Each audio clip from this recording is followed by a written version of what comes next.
Hello, guys.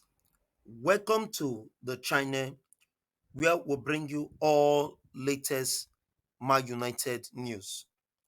If you're new to this channel, please kindly smash your subscribe buttons for more Man United content. A quick update on Manchester United Football Club transfer news.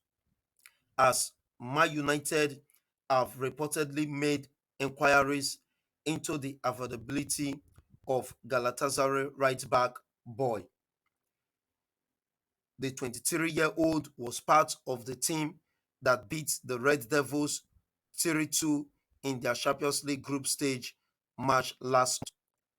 Boy is out of contract at the Turkish club in June 2025 and is said to be stalling over the prospect of signing a new deal.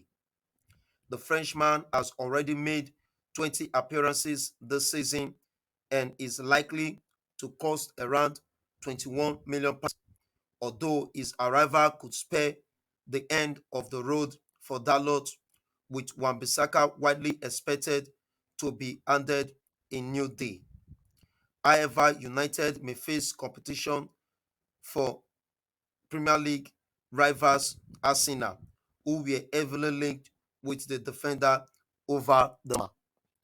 Thank you for watching. Please kindly hit your subscribe buttons and please kindly like, share, and comment your views below.